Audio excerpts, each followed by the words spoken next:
Viewers வணக்கம். நாம இப்போ எங்கே இருக்குன்னு பார்த்தீங்கன்னா ஒஸ்பேட் முன்னாடி டேம் இருக்குது பார்த்தீங்களா, டேம் கிட்ட தான் இருக்கோம். வழக்கம் போல் எப்பவும் வர்றது தான். இந்த இடம் வந்தாலே எப்பவுமே மறக்க முடியாது. ஃபேனு, மலை, சுற்றி மலை, அந்த டேமில் பார்த்தீங்கன்னா ஃபுல்லாக தண்ணி இருக்கும். அந்த தண்ணி இருக்கிறப்ப பார்க்குறது அப்படி கடல் போல் அப்படி காட்சி அளிக்கும் இந்த இடம். அப்படியே பாருங்களேன், கொஞ்சம் மழை பெஞ்சதுனால அப்படியே மலையெல்லாம் அப்படி கொஞ்சம் பச்சை பசேல்னு இருக்குதுன்னு வச்சுக்கோங்களேன். எவ்வளோ அழகாக இருக்குது பாருங்களேன்.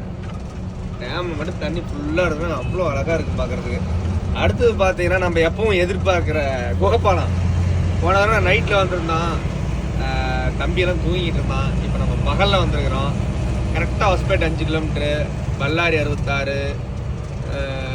என்ன இங்கிலீஷில் 2-3 தெரியல எனக்கு படிக்க தெரியல. இந்த குகைப்பாலம் வந்து எப்போ ஹொஸ்பேட் வந்தாலும் ரொம்ப ஸ்பெஷலு. இன்றைக்கி நம்ம வந்து சிங்கிளாக போயிட்டு இருக்கோம்னு வச்சுக்கோங்களேன்.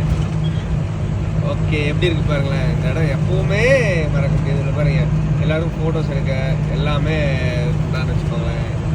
இந்த இடம் அவ்வளோ அருமையான இடம், அவ்வளோ அழகான இடம். வந்தாச்சு.